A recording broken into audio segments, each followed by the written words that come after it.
Malam hari ini kita meluruskan ayat-ayat Al-Quran yang disimpang-simpangkan dari arti yang sebenarnya oleh tanpa ragu. Ada kan di YouTube, mungkin jamaah ada yang pernah membuka YouTube, di situ ada di channel tanpa ragu. Dia menantang Allah minta diajak. Sebenarnya tanpa ragu ini minta diajak kepada Allah terlambat. Apa terlambatnya? Dia minta diajak sedangkan Allah terlebih dahulu telah mengajak tanpa ragu. Dari semenjak lahir tanpa ragu sudah diajak oleh Allah Subhanahu wa Ta'ala. Mari kita baca ayatnya. Dia minta diajak kepada Allah Subhanahu wa Ta'ala. Setelah membaca ayat ini, dia tidak sadar. Ngaji, tidak ke pondok, tidak pernah belajar, tidak baca-baca Al-Quran. Orang muslim saja yang tidak ke pondok tidak akan mampu untuk memahami ayat Al-Quran. Untuk memahami ayat Al-Quran tidak cukup 3 tahun di pondok pesantren. Serendah-rendahnya 5 tahun, 8 tahun, lamanya 12 tahun. Itu baru bisa mengerti. Ini tanpa ragu, guru tidak ada. Al-Quran ini bukan komik, bukan koran, tidak sembarangan untuk dibaca. Jadi Allah berfirman di dalam surat Ali Imran, di surat ketiga, yaitu di ayat ke-56. Nah, buka Qurannya di sini.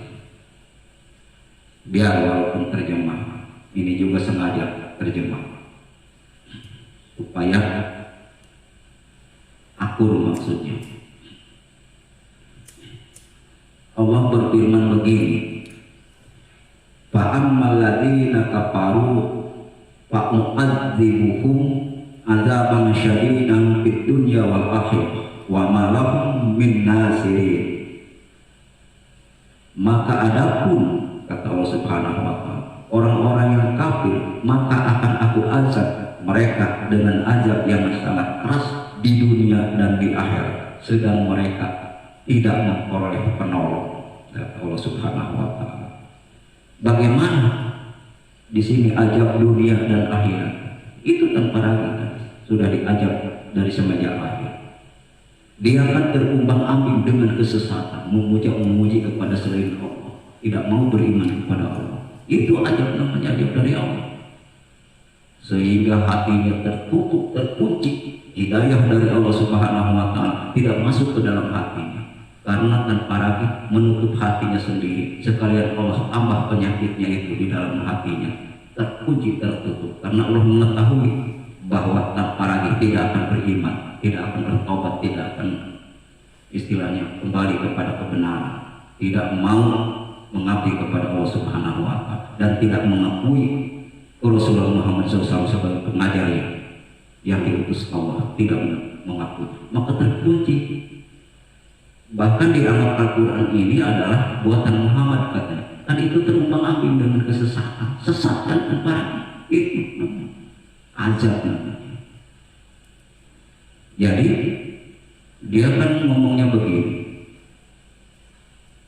kalau setelah membaca ayat ini, kalau Allah katanya yang disembah oleh orang muslim berkuasa mampu, maka saya minta diajak dari tanggal ini sampai tanggal sekian atau bulan sekian misalnya. Ini gambaran saja kurang hafal.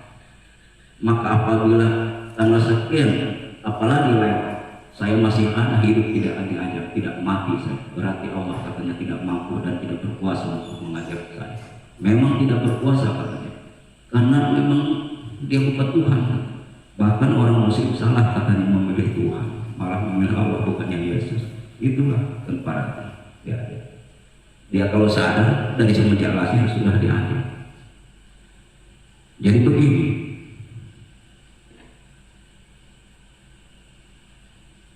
kalau orang kafir minta diajak, tidak akan dikabulkan, tidak akan diperkenankan permintaan. Kenapa? Bahkan sekalian Allah tambah ketangguhan, tambah umurnya, dipanjangkan umurnya. Begitu kalau orang kafir minta diajak. Apa maksud tujuannya? Maksud tujuan Allah Subhanahu wa Ta'ala supaya mempertambah dosanya, memperbanyak dosanya, untuk diajak didorong nanti ke neraka jahanam. Itulah ajab akhirat nanti di neraka jahanam. Ajab dunianya itu terumbang-ambing dengan kesesatan, sehingga hidayah petunjuk baik dari Taurat, dari istilah Jabur, Injil dan Al-Quran, tidak ada yang masuk ke dalam hatinya. Jadi terumbang-ambing dengan kesesatan. Kenapa dia terumbang-ambing? Kan dia tertutup hatinya. Sesembahan atau kepercayaan sekarang yang dia imani merasa benar, padahal itu menurut Allah Subhanahu wa Ta'ala salah. Tapi dia merasa benar. Tidak percaya atau sudah percaya bahwa tanpa lagi diberi penangguhan atau diberi ketangguhan umurnya, dipanjangkan umurnya oleh Allah Subhanahu wa Ta'ala adalah untuk mempertambah dosanya dan untuk diajak nanti dengan ajab yang sangat pedih di dalam penjara. Sekarang buka di surat ketiga, surat Ali Imran ayat 178.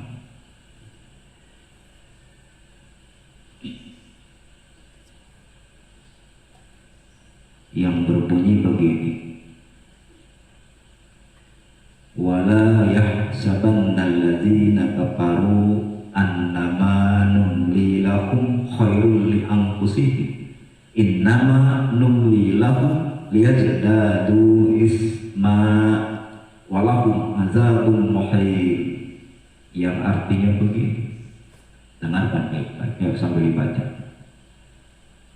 Dan jangan sekali-kali orang-orang kafir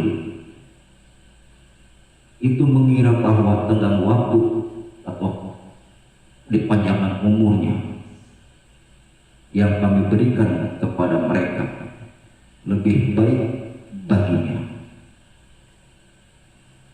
Padahal sesungguhnya tenggang waktu yang kami berikan kepada mereka hanyalah agar dosa mereka semakin bertambah dan mereka akan mendapat azab yang menghinakan. Bukti jelas. Jadi dipanjangkan umurnya, diberi tenggang waktu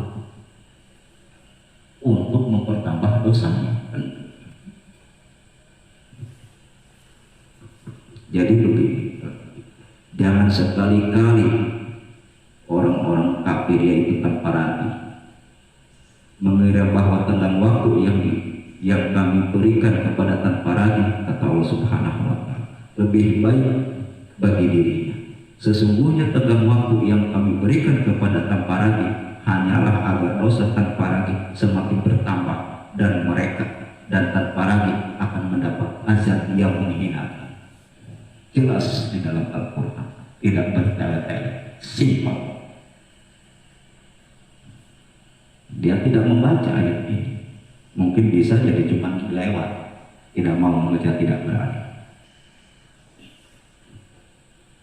Lagian katanya kan begini, orang muslim katanya salah memilih Tuhan, malah memilih Allah. Maksudnya harusnya memilih Tuhan yang disembah ini. Emang Tuhan seperti presiden ada pilihan, atau gubernur, bupati, DPR atau kepala desa? Tidak ada pilihan, tidak ada pilkuh atau pilhan, tidak ada pilpres. Jadi bagi siapa yang beriman kepada petunjuk dalam kitab suci, di situ ditunjukkan bahwa tiada Tuhan yang berhak wajib disembah, hanya Allah yang Maha Esa. Tidak ada duanya, tidak ada tiganya, apalagi lebih satu sepotong pun tidak ada. Allah hanya satu, Maha Esa, Maha Tunggal, tidak bersekutu dengan yang lain. Itulah kesucian Allah Subhanahu. Maha Kuasa menciptakan segala sesuatu, baik yang terlihat ciptaannya ataupun yang tidak terlihat atau yang gaib. Itu tanda kebesaran Allah Subhanahu wa Ta'ala, diceritakan di dalam Al-Quran lengkap. Maka itulah kita harus beriman. Tidak ada pilihan. Allah tidak dipilih. Begitu kita membaca beriman, sudah cukup beriman. Tinggal kita mengerjakan perintahnya dan menjauhi segala yang dilarang, sebagaimana yang diajarkan oleh Rasulullah SAW.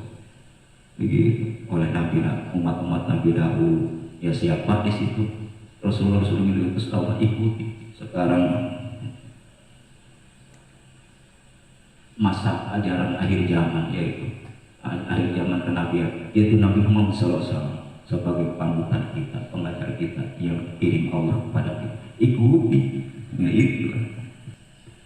Terus kalau Allah ditantang nih oleh hambanya, misalkan oleh orang yang ingkar ataupun oleh orang muslim, misalkan orang muslim yang durhaka menantang Allah, misalkan Allah tidak akan emosi, tidak akan naik darah, Allah tidak akan dendam, Allah tenang karena ajal semua hambanya sudah ada dalam urusan Allah, sudah ada dicatat oleh malaikat atas perintah Allah masing-masing ada. Jadi Allah tidak merugi. Tapi kalau manusia ditantang, panas siang malam, tidak enak kesana kemari, tidak tentram pikiran, panasnya makan minum perasaan hampa, tidak enak, tidur gelisah karena panas ditantang orang, ditantang musuh.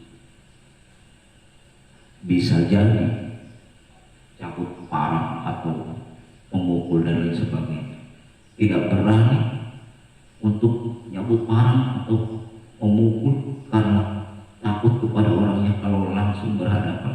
Bisa jadi cari dukun santet untuk menyantainya, atau bisa jadi juga mencari preman dibayar untuk membunuhnya. Itu otak manusia. Kalau Allah tidak. Seperti contoh begini gambaran. Tanpa kamu nantang aku, kata Allah Subhanahu wa Ta'ala, kan begitu. Aku bukan tidak berkuasa, tidak mampu untuk memperkenankan permohonan kamu, tetapi ajaran sudah aku tentukan, kata Allah Subhanahu wa Ta'ala. Suatu saat kamu tanpa lagi akan dimatikan, neraka sudah aku sediakan untuk mengajarmu selama. Begitu Allah Subhanahu wa Ta'ala. Jadi tenang. Itu. Karena kekuasaan ada pada Allah Subhanahu wa Ta'ala.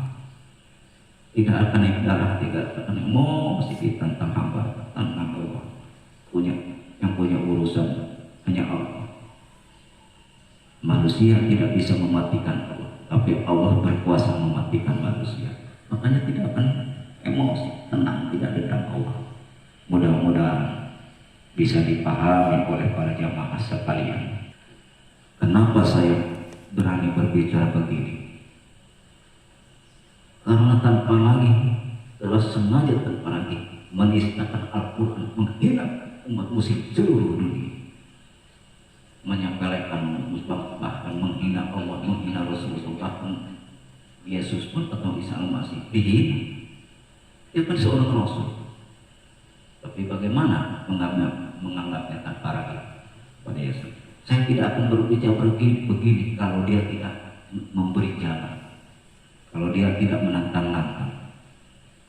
Dia memerangi secara istilahnya menyepelekan Al-Quran, kita lawan lagi, tetapi kita jangan membalas dendam, melawannya secara meluruskan apa ayat-ayat yang disimpangkan oleh tanpa ragu, kita luruskan, itu balasan.